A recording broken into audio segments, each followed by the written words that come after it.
My name is Samantha Williams, and at 32 years old, I never thought my own sister would break my heart. Tracy and I were always different, but family is family, right? At least that was what I believed until my phone lit up at 11:20 p.m. with her message. Do not bother showing up tomorrow. You are no longer welcome at my wedding. The irony. She had no idea that I owned the venue she had been dreaming about for 8 months. If you are watching this, drop a comment telling me where you are from, hit that like button, and subscribe to hear how I stood up for myself after months of mistreatment. Tracy and I grew up in a modest suburban home in Connecticut, just 3 years apart in age. As kids, we were inseparable despite our different personalities. I was always the practical one, planning ahead and saving my allowance, while Tracy lived for the moment, spending her money on whatever caught her eye that week. Our parents often joked that I was born 40, already thinking about retirement plans before I could properly tie my shoes. Growing up, I protected Tracy from neighborhood bullies and helped her with homework. When she wanted to try out for cheerleading in high school, I spent weekends helping her practice routines until she made the squad. When she went through her first heartbreak at 16, I was the one who sat with her all night eating ice cream and assuring her there were better guys out there. Despite our differences, we had an unspoken agreement: we would always have each other's backs. After college, while Tracy pursued a career in marketing, I took a different path. I had always been fascinated by real estate, and with my business degree, I started small by purchasing a duplex with my savings and a loan. Living in one unit and renting the other covered my mortgage, and within 5 years, I had acquired 4 more properties. By 30, I had built a modest but successful real estate portfolio that included residential properties, a small commercial strip, and my pride and joy, the historic Bellamy Estate. The Bellamy Estate was a gamble that paid off beautifully. A 19th-century mansion with 10 acres of manicured gardens, it had fallen into disrepair until I purchased it 2 years ago.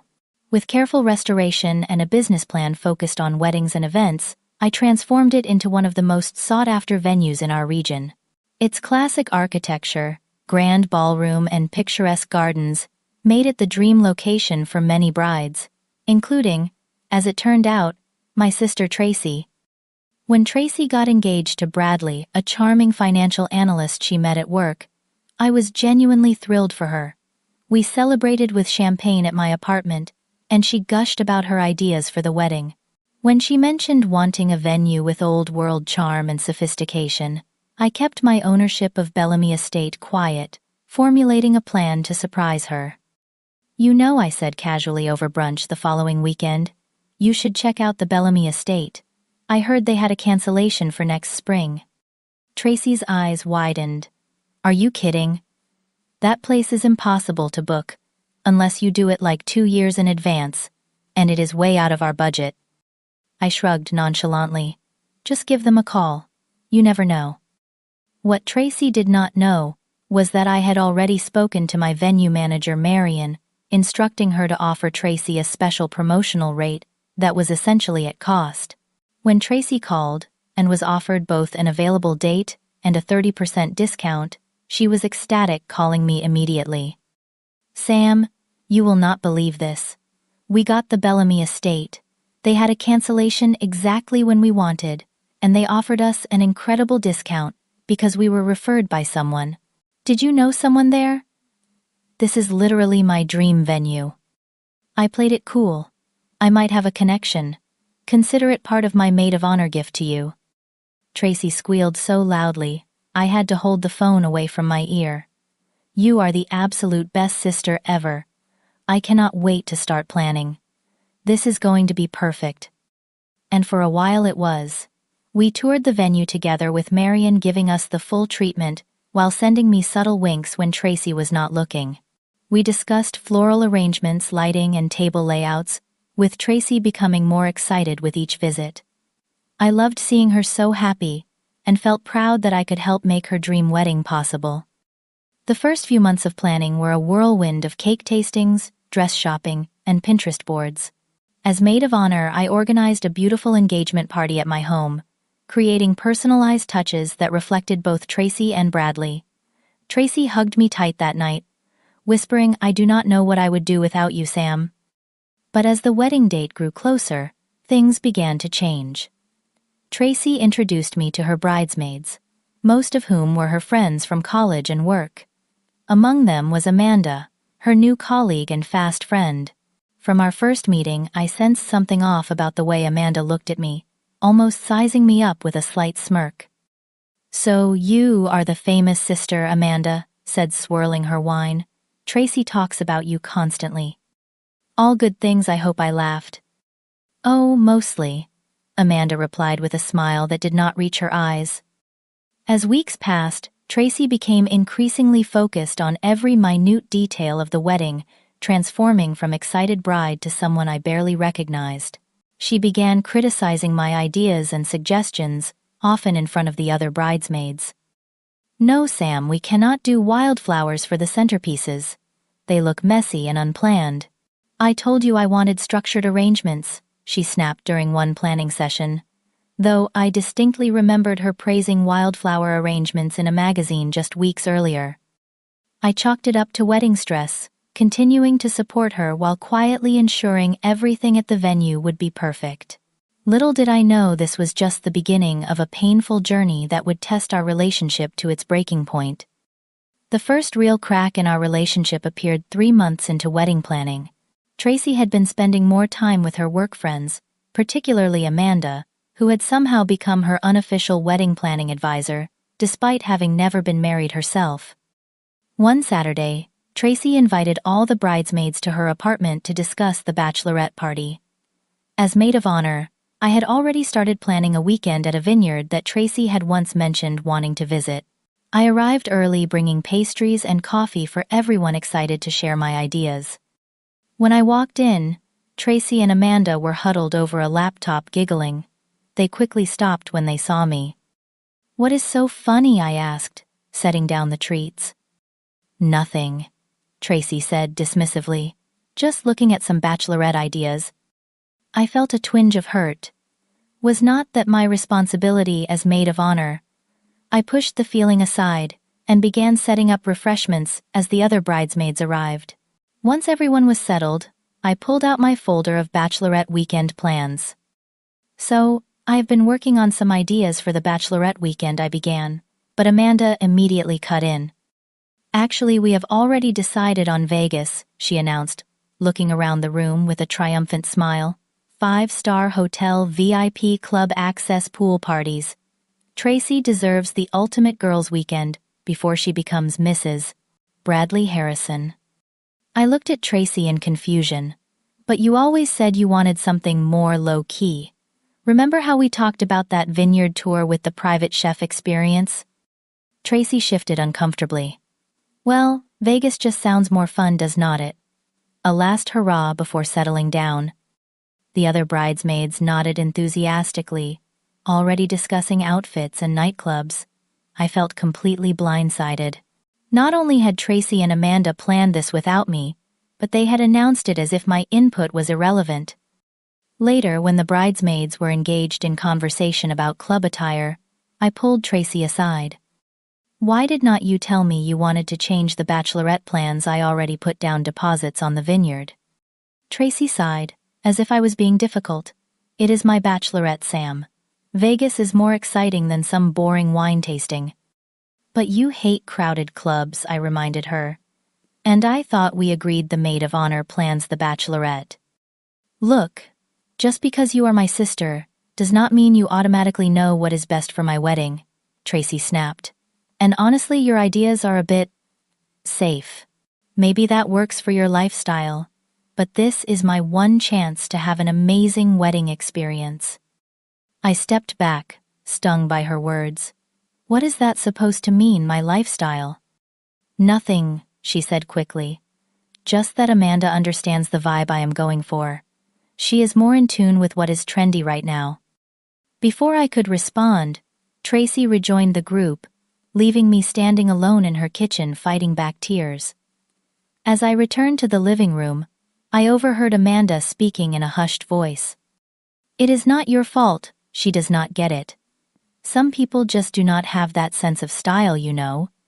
especially when they are so focused on practical things like real estate. My cheeks burned as I realized they were talking about me. Tracy did not defend me but nodded slightly. I cleared my throat as I approached, and they immediately changed the subject. Throughout the meeting, I noticed how the other bridesmaids deferred to Amanda on decisions, while my suggestions were politely acknowledged, then ignored. Somehow Amanda had positioned herself as the authority on Tracy's preferences, despite my lifetime of knowing my sister. The following week, Tracy called to tell me she had redistributed some of the maid of honor duties. Amanda is going to handle the bachelorette planning and the bridal shower, she informed me. You can focus on the rehearsal dinner speech and helping me with venue details, since you know people there. Are you demoting me as maid of honor? I asked, trying to keep my voice steady. Do not be dramatic, Sam. I am just delegating tasks to play to everyone's strengths. Amanda is great at planning parties, and you are good with logistics. After hanging up, I sat on my couch feeling hollow. When did I become a mere logistics coordinator in my sister's life? And why was she suddenly dismissive of our bond? I tried addressing it directly when we met for coffee the next day. Tracy, I feel like something has changed between us. If I have done something to upset you, please tell me. Tracy rolled her eyes. Not everything is about you, Sam. I am just under a lot of pressure with the wedding, and frankly, your constant questioning is not helping. I am not questioning anything. I am trying to understand why my sister suddenly treats me like an acquaintance rather than her maid of honor. See, this is exactly what I am talking about. You are making this about your feelings when this is my wedding. Can you for once not make everything about you? I was speechless. In what universe was I making her wedding about me? I had secretly arranged her dream venue at a discount, spent hours helping with planning, and swallowed my hurt feelings repeatedly. Bradley, who had been supportive and friendly to me, seemed to notice the tension. At their engagement dinner, he pulled me aside. Everything okay between you and Tracy? She seems a bit stressed about the wedding. I forced a smile. Just normal wedding jitters, I think. We are good. But we weren't good. With each passing week, Tracy grew more distant, and I found myself walking on eggshells around her, afraid that any suggestion would be interpreted as criticism. I began to worry that our relationship was fundamentally changing, and I did not know how to fix it. Despite the hurt, I remained determined to support Tracy's wedding dreams. After all, she was still my sister, and I wanted her day to be perfect, even if our relationship was strained. I just never imagined how much worse things would get, or how dramatically this wedding would ultimately test the bonds of our sisterhood. 3 months before the wedding, the situation with Tracy deteriorated from uncomfortable to unbearable. What had started as occasional snide comments evolved into outright hostility, often in front of others. The worst part was that I could not understand what had triggered such a dramatic change in my once loving sister. One Saturday, all the bridesmaids gathered for the final dress fittings. I had carefully selected a deep emerald gown that Tracy had originally approved, claiming it complemented my auburn hair. When I emerged from the dressing room, Tracy's face immediately fell. That color makes you look sallow, she said loudly, causing the other bridesmaids to turn and stare. I think you should try the navy option instead. But, you said emerald was perfect, I reminded her gently. Tracy sighed dramatically. That was before I saw it on you. The navy will be more slimming anyway. I felt my cheeks flush as Amanda poorly concealed a smirk. The bridal shop attendant gave me a sympathetic look as she ushered me back to try the navy dress, which was coincidentally a size larger than my usual. Alterations will cost extra, the attendant whispered apologetically. It is fine, I said, fighting back tears. Whatever makes the bride happy. Later that afternoon, as we gathered for lunch, I discovered from an offhand comment that the bridesmaids had attended a spa day together the previous weekend. I had never received an invitation. Wait, when was this? I asked, trying to sound casual. Last Saturday, replied Jenna, another bridesmaid. It was super relaxing. Did not Tracy tell you about it? I must have forgotten to forward you the details, Tracy said. without looking up from her menu. It was very last minute anyway. But the group chat messages that Jenna showed me later revealed the event had been planned for weeks. I had simply been excluded. When I confronted Tracy about it privately, she dismissed my concerns again. It was just a casual thing that Amanda organized. It was not official bridesmaid stuff, so stop making a big deal out of nothing. That night I called our parents, careful to downplay the situation, while seeking some perspective. "Honey, you know how brides get," Mom said soothingly. "Your sister has always been a bit dramatic, and wedding planning brings out the worst in people. Just keep the peace for now. It will all blow over after the wedding." Dad was more direct. "Tracy has always been the Princess Sam. You are stronger than she is. Sometimes that means being the bigger person even when it is not fair."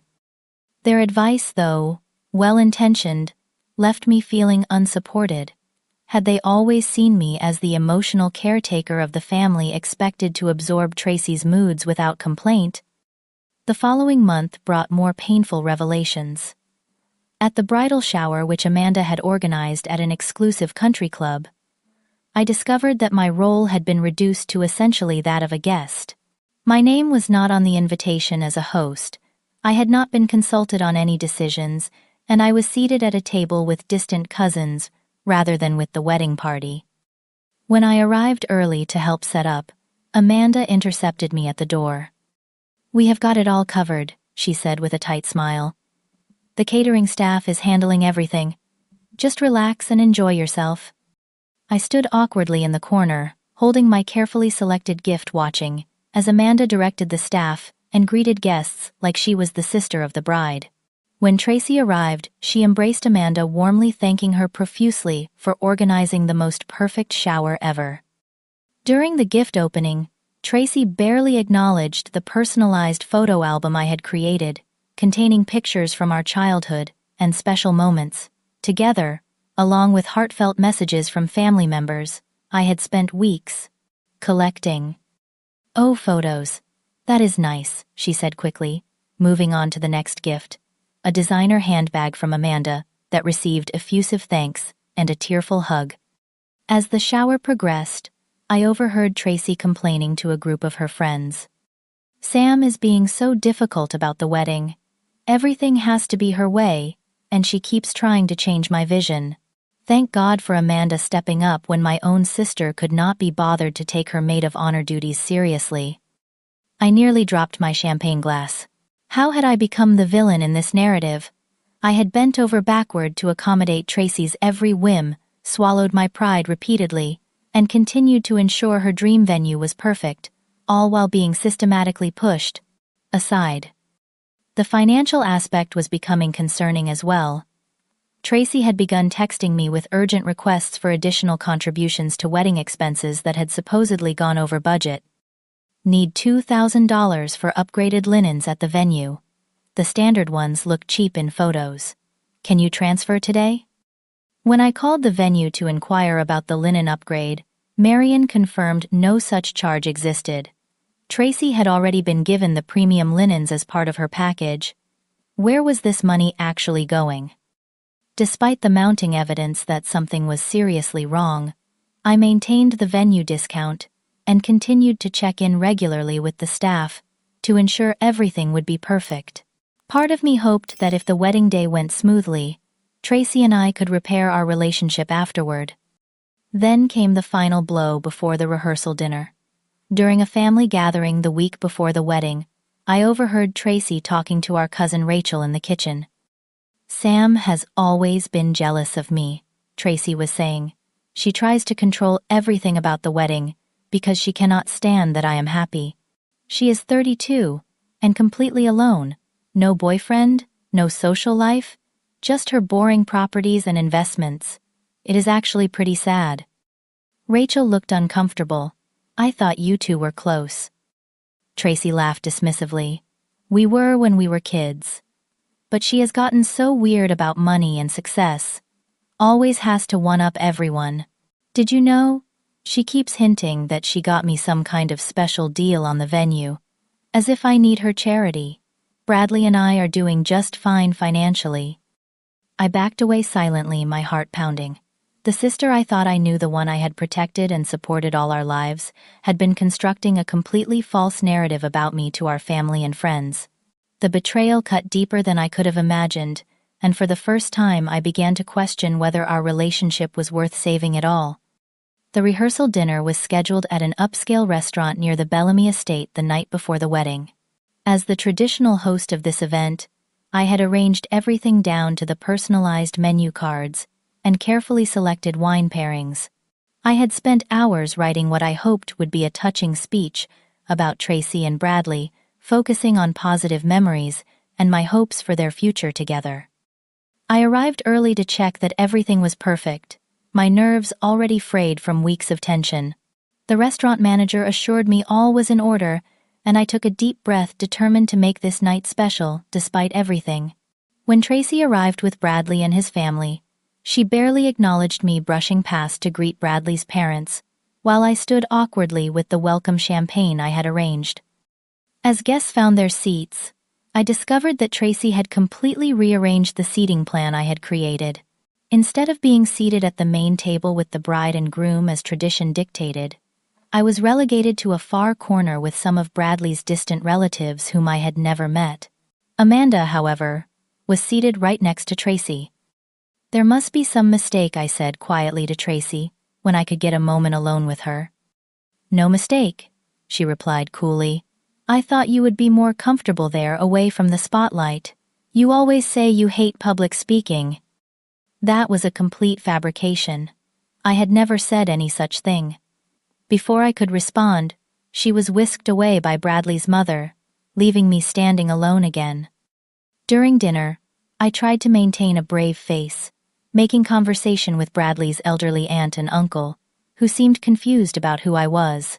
When it came time for speeches, I was not called upon until after Amanda had given an emotional toast about being practically sisters with Tracy and how she had never seen her friend so happy. When I finally approached the microphone, my hands trembling slightly, I began the speech I had rehearsed for weeks. For those who do not know me, I am Samantha, Tracy's sister and maid of honor. Tracy and I grew up sharing not just a bedroom, but our dreams, fears, and deepest secrets.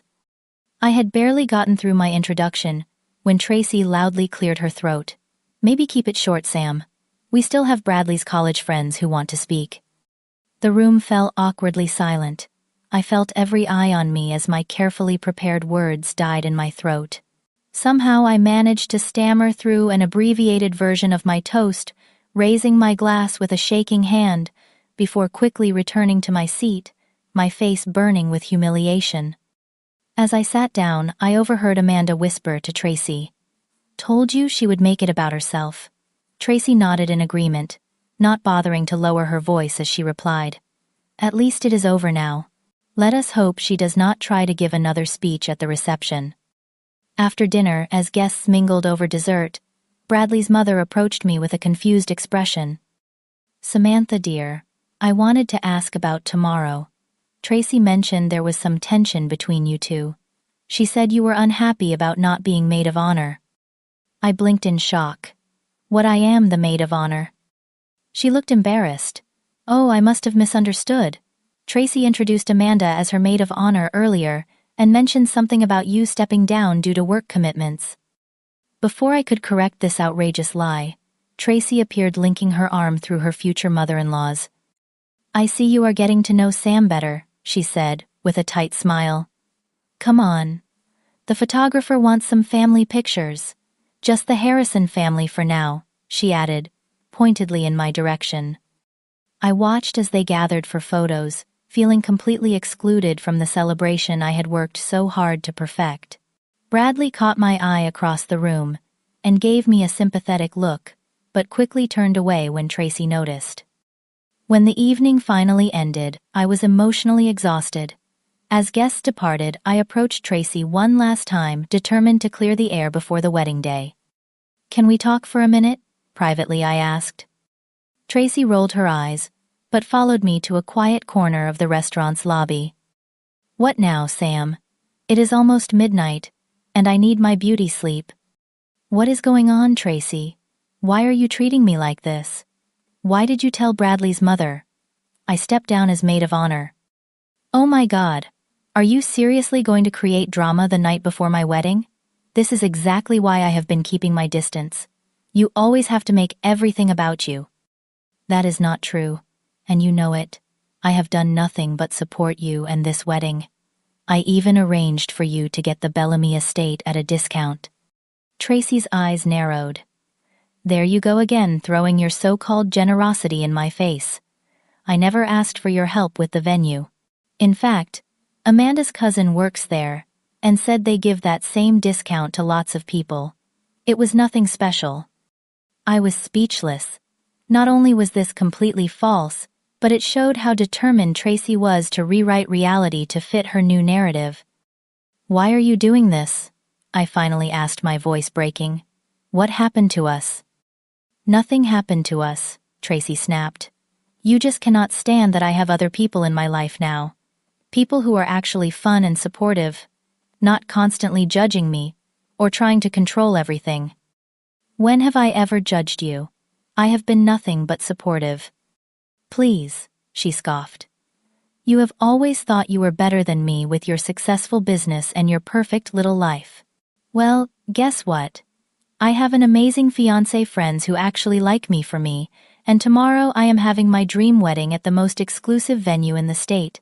So, maybe stop acting like I need your charity. With that, she turned and walked away, leaving me standing alone with tears streaming down my face. I somehow made it to my car before completely breaking down, sobbing uncontrollably over the steering wheel. As I finally drove home in a daze, my phone buzzed. A text from Tracy, timestamped 11:20 p.m. Do not bother showing up tomorrow. You are no longer welcome at my wedding. I have already told security to not let you in. I cannot risk you making a scene and ruining my perfect day. Amanda will handle all the maid of honor duties. I pulled over, unable to see the road through my tears. My own sister had just uninvited me from her wedding. The wedding I had helped make possible at the venue I secretly owned. As I sat there in shock, another text came through. This one was not meant for me. Tracy had accidentally sent me a message intended for Amanda. Just uninvited Sam. What a relief tomorrow will be perfect without her there trying to steal attention. Did you see her face at dinner when I cut off her speech? Priceless. Cannot wait to see the photos without her awkwardly standing in the background. You are the best MOH ever. See you tomorrow at 9 a.m. sharp. Something inside me broke in that moment. The final thread of hope, that this was all a misunderstanding, that my sister still loved me beneath all the drama, snapped completely. The pain was so acute, it felt physical, like someone had reached into my chest and crushed my heart. But alongside the pain, something else emerged: clarity. For months I had made excuses for Tracy's behavior, blamed wedding stress, tried to be understanding. But the evidence was undeniable. My sister had not just pushed me aside, she had actively worked to humiliate and exclude me, spreading lies and mockery among our friends and family. As I drove home in the darkness, a resolve began to form. I had spent my life supporting Tracy, protecting her, putting her needs first. But who was protecting me? If I did not stand up for myself now, who would? By the time I reached my apartment, my decision was made. Tracy had uninvited me from her wedding at my venue. Perhaps it was time she learned exactly what that meant. I barely slept that night, replaying Tracy's words and actions over and over in my mind. By sunrise, my eyes were swollen from crying, but my resolve had only strengthened. I made coffee and sat at my kitchen table, considering my options carefully.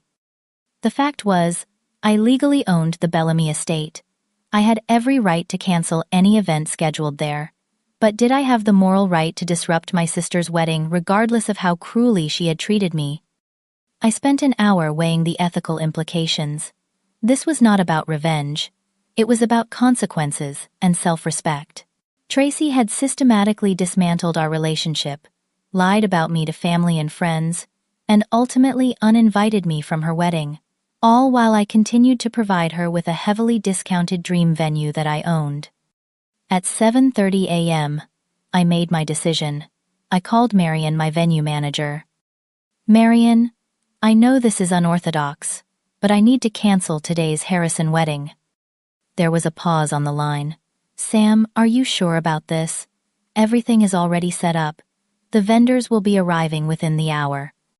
I understand, and I will cover all vendor cancellation fees personally. Please call them immediately and let them know. Then I need you to contact the bride and explain that due to unforeseen circumstances the venue is unavailable today. May I ask what happened? Marion asked cautiously. I hesitated, not wanting to drag her into family drama. The bride uninvited me from the wedding last night. She does not know I own the venue, and frankly, given how she has been treating me, she does not deserve to use it. Marion had worked with me long enough to know I was not capricious or vindictive. I understand. What about their deposit? Refund it in full, plus an additional $5,000 for the inconvenience. And Marion, when you speak to Tracy, please do not mention my ownership. Simply say that the owner made this decision, and it is final. After hanging up, I called my parents. It was early, but I knew they would be up preparing for the wedding. Mom answered, sounding cheerful. Sam, are you already at the venue? Dad and I are just about to leave for Tracy's hotel to help her get ready. Mom, I need to tell you something, and it is going to be shocking. I took a deep breath. Tracy uninvited me from the wedding last night. What? That cannot be right. There must be some misunderstanding. There is no misunderstanding. She sent me a text explicitly telling me not to come, that security would not let me in, and that Amanda is taking over all maid of honor duties. She followed it with another text meant for Amanda, mocking me. Mom was silent for a moment. Oh, Sam, I do not know what to say. Your sister has been difficult during this planning process, but this is beyond acceptable. Let me talk to her. There is more, I continued. What no one knows, not even you and Dad, is that I own the Bellamy estate. You what? I bought it 2 years ago as an investment property.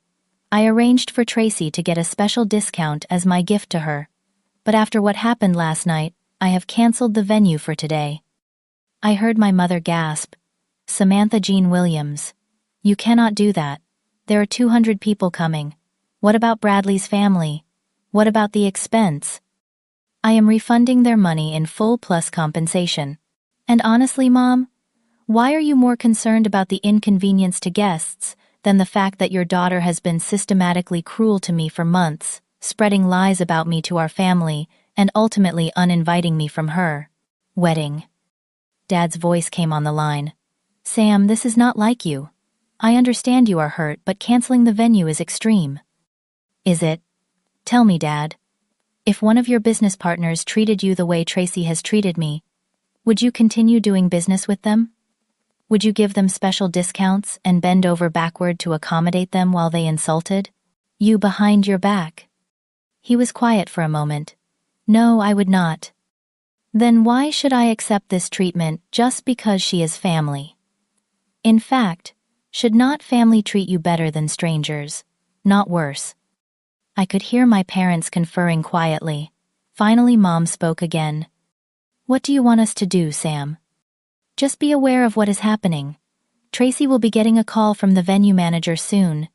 She will likely call you hysterical. I wanted you to know my side first. After hanging up, I packed a small bag. I did not want to be home when the inevitable barrage of angry calls and texts began. I had a friend with a lakeside cabin about 2 hours away who had always told me I could use it whenever I needed a getaway. Today seemed like the perfect day to take her up on that offer. As I drove out of the city, my phone began buzzing incessantly. I connected it to my car's Bluetooth to hear a voicemail from Marion. Sam, I spoke with Miss Harrison as instructed. She did not take the news well. She demanded to speak to the owner and threatened legal action. I maintained that the decision was final and explained about the full refund plus compensation. She refused to accept it and said she is coming to the venue anyway. I have instructed security not to allow anyone from the wedding party onto the property. Please let me know if you need anything else. Next came a series of increasingly frantic texts from Tracy. What the hell is going on with the venue? They cannot just cancel like this. It is illegal. Are you behind this somehow? Answer your phone, Sam. This is a nightmare. I turned off notifications and continued driving, feeling strangely calm, despite the chaos unfolding behind me. For the first time in months, perhaps years, I was putting myself first. The weight of always being the responsible one, the peacekeeper, the person who absorbed others' bad behavior to keep the family harmony, had finally become too heavy to bear. At the cabin, I sat on the dock overlooking the still water, reflecting on the events that had led to this moment. I did not feel the vindictive satisfaction that might be expected. Instead, I felt a profound sadness for the relationship that had been lost, but also a sense of liberation. I had finally stood up for myself in a meaningful way, drawing a boundary that said, "This is how I deserve to be treated, and there are consequences when that standard is not met." As the sun set over the lake, I allowed myself to process the complex emotions of the day. Part of me wondered if I had gone too far, if canceling the venue was an overreaction. But then I remembered Tracy's words at the rehearsal dinner, the systematic exclusion, the lies she had spread about me, and finally the cruel text uninviting me from her wedding. No, I had not overreacted. I had simply finally reacted. Tomorrow would bring a storm of family drama and difficult conversations. But tonight, for the first time in months, I would sleep peacefully, knowing I had stood up for my own worth. Whatever happened next, that alone was a victory worth celebrating. 1 week after what was supposed to be Tracy's wedding day, I returned to face the aftermath of my decision. During my time at the lake cabin, I had limited my phone use, responding only to work emergencies and a few messages from close friends unconnected to the wedding drama. I needed that space to process my emotions and prepare for the inevitable confrontations. When I finally checked my messages, there were over 50 missed calls and nearly 100 texts. My voicemail was full. The emails ranged from concerned to furious. I sorted through them methodically, starting with my parents. Mom had left several voicemails, her tone evolving from angry to concerned, to resigned as the days passed. The most recent simply said, "Call us when you are ready, Sam. We need to talk as a family." Tracy's messages were predictably volatile, ranging from rage, "You ruined my life," to bargaining. "If this was about the venue discount, I will pay you back every penny," to vicious attacks. "Everyone knows what you did. No one will ever trust you again. Hope you are happy all alone in your big empty house." Bradley had texted once, "I do not know exactly what happened between you two, but we need to talk. This has gone too far on both sides." His message surprised me. I had expected him to fully side with Tracy, but his words suggested he might be more objective than I had anticipated. My first call was to my parents. Dad answered immediately. "Sam, are you okay?" "I am fine, Dad. Just needed some time away to think. How are you and Mom holding up?" He sighed heavily. "It has been a rough week. Tracy stayed with us for a few days. She was, well, devastated, would be an understatement. And furious with me, I imagine." "At first, yes. But something interesting happened, Sam. After the initial shock wore off, people started asking questions. Bradley's parents wanted to know why you were not at the rehearsal dinner. Your cousin Rachel mentioned overhearing Tracy saying unkind things about you.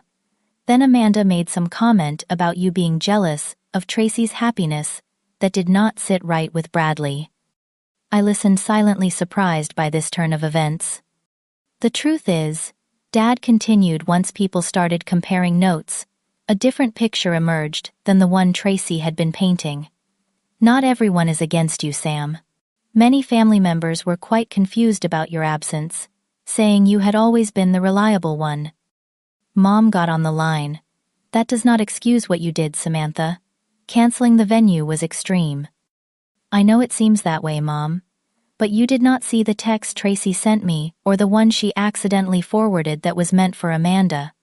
You did not experience months of being systematically pushed aside and lied about.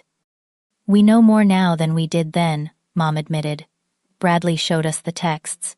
He was troubled by them. He said they did not sound like the Tracy he knew. That was interesting. I had not expected Bradley to take any action that might appear disloyal to Tracy.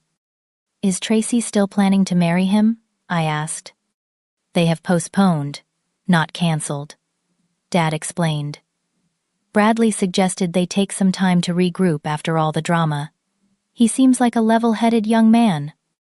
After speaking with my parents, I felt marginally better about the situation. At least they were beginning to understand my perspective. But I knew the hardest conversation was yet to come. Tracy showed up at my door, unannounced, the next day.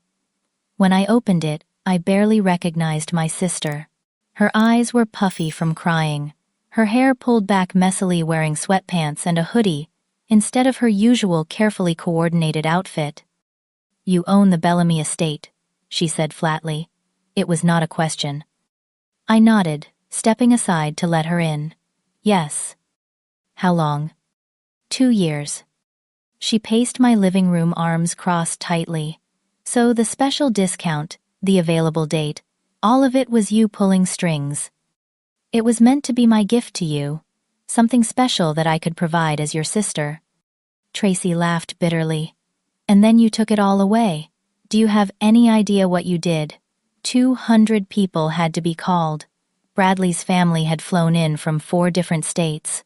The cake, the flowers, the photographer, everything wasted. I refunded everything, plus compensation. It was not about the money, she exploded. It was my wedding day, Sam. The most important day of my life. And you uninvited me from it, I replied quietly. Your own sister. After months of pushing me aside, letting Amanda take over, spreading lies about me to our family. After humiliating me at the rehearsal dinner. What did you expect me to do? Not cancel my entire wedding. Normal people just get upset and move on. They do not destroy their sister's dreams out of spite. It was not spite, Tracy. It was self-respect. You cannot treat people horribly and expect no consequences just because you are family, especially when you are benefiting from their generosity without even knowing it. Tracy collapsed onto my couch, putting her head in her hands. Everyone is talking about it. Bradley's mother keeps asking what kind of family I come from, where sisters would do this to each other. Some of my friends think it is hilarious, like some reality television drama. Others are not speaking to me. And Bradley. She trailed off. What about Bradley? I prompted. She looked up, her expression a mix of anger and hurt. He said he needed to rethink things. That if I could cut off my own sister so easily, what would happen if we had a serious disagreement in our marriage? He said he did not recognize the person in those texts. For a moment I felt a flicker of sympathy. Tracy had indeed lost a lot. But then I remembered how willingly she had tried to destroy my reputation and exclude me from her life. I am sorry it came to this, I said honestly. But I am not sorry I stood up for myself. You left me no choice, Tracy. There is always a choice. You could have just not come to the wedding as I asked, and we could have worked things out later. Like we worked things out all the times. I tried to talk to you about how you were treating me. Like when you dismissed my concerns, called me selfish, let Amanda take over my role and spread lies about me. That kind of working things out. She had no answer for that. Our conversation continued in circles for nearly 2 hours. Tracy alternated between blaming me entirely and reluctantly acknowledging that perhaps she had been influenced by Amanda and the wedding stress. She revealed that Amanda had consistently painted me as jealous and controlling, feeding Tracy's insecurities about our relationship. She kept saying how weird it was that you were so involved in my wedding planning that most sisters would just show up on the day Tracy admitted. She suggested you were trying to live vicariously through me because you are single. The absurdity of this almost made me laugh. Tracy, I own a successful business and multiple properties. I arranged for you to have your dream venue at cost. How does any of that suggest I am jealous of you?" She shrugged uncomfortably. It made sense at the time. Amanda can be very convincing. "And where is Amanda now?" I asked. "Is she helping you deal with the aftermath?" Tracy's expression hardened. She stopped returning my calls after the wedding was canceled, said it was too much drama, and she needed to distance herself. Some friend, I thought, but did not say. As Tracy was leaving, she paused at the door. "Do you think we will ever be okay again? As sisters?" I considered this carefully. "I do not know Tracy. Trust is easily broken but hard to rebuild. I am willing to try, but things will need to change. I will not be your emotional punching bag anymore." She nodded slowly. "For what it is worth, I am sorry about the text. I was angry and Amanda was egging me on. I should not have uninvited you." It was not a full apology for everything, but it was a start.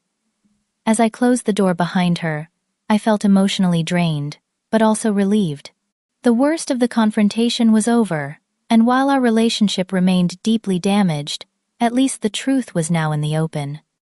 Over the following weeks, the family divided into factions. Some relatives thought I had overreacted dramatically, while others, once they learned the full story, understood my position. My parents remained cautiously neutral, recognizing that both their daughters had made mistakes. Bradley reached out to meet for coffee, wanting to hear my side directly.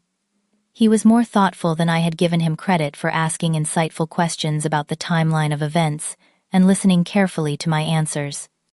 "I always thought it was strange how Tracy suddenly started excluding you," he admitted. "The Tracy I fell in love with spoke so highly of her big sister. Then Amanda came into the picture and everything changed." "Amanda alone is not to blame," I said fairly. "Tracy made her own choices." He nodded. "That is what troubles me the most. I need to be sure the woman I marry is someone who would not turn on family so easily. That is why I asked for some time." I respected his honesty and the difficult position he was in. As we parted, he thanked me for being willing to talk openly with him, something he said Tracy still struggled to do about the whole situation. Setting boundaries with my family proved challenging but necessary. For the first time, I declined a family dinner when I learned Tracy would be there, explaining to my parents that I needed more time before engaging in family gatherings together. Instead of feeling guilty, I felt empowered. My time and emotional well-being mattered, and I was finally acting accordingly. 6 months after what my family now awkwardly referred to as the wedding incident, I found myself in a much different place, both emotionally and relationally. The journey had not been easy, but it had been transformative in ways I never could have anticipated. Shortly after the confrontation with Tracy, I began seeing a therapist who specialized in family dynamics. Dr. Larson helped me understand patterns that had existed in our family for decades. My role as the responsible older sister, Tracy's position as the family darling, who was rarely held accountable, and our parents' tendency to expect me to be the peacekeeper. "Your decision to cancel the venue was not just about that moment," Dr. Larson observed during one session. "It was about 32 years of swallowing your feelings to keep the peace. Sometimes the most seemingly dramatic actions come after years of quiet accommodation." Through our weekly sessions, I gained insight into my own people-pleasing tendencies and difficulty setting boundaries. I learned that my worth was not determined by how much I sacrificed for others, particularly those who did not appreciate or reciprocate my efforts. Professionally, my business continued to thrive. After some initial concern about potential reputation damage if the story got out, I discovered that most people in my professional circle either never heard about the incident or were supportly privately. The Bellamy estate bookings actually increased after I approved a subtle renovation that made the grand ballroom even more impressive. Family relationships evolved in unexpected ways. My cousin Rachel, who had overheard Tracy's unkind comments before the wedding, became a surprising source of support. We had never been particularly close growing up, but she reached out regularly, and we discovered we had more in common than we realized. I always thought you were so together, she confessed over lunch one day. Like you never needed anyone. It never occurred to me that you might be carrying so much on your shoulders. With my parents, progress came slowly but steadily. After several honest conversations, they began to recognize how their different expectations of their daughters had contributed to our dynamic. Mom admitted that she had always leaned more heavily on me because Tracy needs more help without considering the burden that placed on me. We never meant to make you feel like your feelings mattered less, Dad said during a particularly emotional dinner. You were always so capable sometimes. We forgot you needed support too. Tracy and I maintained a careful distance for several months, communicating primarily through brief texts and occasional family gatherings where we were politely civil. It was during a random Tuesday afternoon that she called me unexpectedly. Bradley and I are back together, she said, without preamble. We have been in couples counseling, and I have been seeing someone individually too. That is good to hear, I replied cautiously. My therapist suggested I might have some underlying issues with competition and jealousy toward you, she continued, her voice tight, and some tendency to be influenced by people like Amanda, who validate my insecurities. Coming from Tracy, this was remarkably insightful. That sounds like productive therapy. Yeah, well, it is not fun, she admitted with a small laugh, but necessary, I guess. Anyway, we are planning a very small ceremony. Just immediate family and a few close friends. At a restaurant, not a special venue or anything, and I wondered if you would consider coming. I felt a complex mix of emotions, apprehension, a lingering hurt, but also a flicker of hope. I would need to think about it, I answered honestly. That is fair, she said, sounding disappointed but understanding. The invitation is open, if you decide you want to come. No pressure. That brief conversation marked a turning point. While we would never return to the relationship we had before, a new kind of connection began to form, one based on more honest communication and realistic expectations. One afternoon, about 7 months after the wedding cancellation, I received an unexpected visitor. Bradley stood at my door holding a small gift bag. Sorry to drop by unannounced, he said. I was in the neighborhood for a meeting and wanted to give you this. Inside the bag was a framed photo of Tracy and me as children, our arms around each other, gap-toothed grins facing the camera. Tracy does not know I am here, he explained, but I wanted to thank you. Thank me? I was confused. For what? For showing me who Tracy could be when pushed to extremes, he said carefully. It gave us the opportunity to address some issues before marriage, rather than after. The counseling has been good for both of us individually and as a couple. We talked for nearly an hour. Bradley shared that he had recognized some concerning patterns in Tracy's behavior during wedding planning, but had dismissed them as bridal stress. The canceled wedding had forced them to confront issues they might otherwise have ignored. Tracy is learning to recognize when she is being influenced by negative people like Amanda was, he explained. And I am learning to speak up earlier when I see concerning behavior, instead of just hoping it will pass. As he was leaving, he hesitated. She misses you, you know. More than she can admit right now. The real Tracy, beneath all the defense mechanisms and insecurities, has always looked up to you. His visit left me thoughtful. While I had been focused on healing myself, I had not fully considered that Tracy might be doing her own difficult work as well. The following weekend, I texted Tracy coffee next week. Her response came immediately. Name the time and place.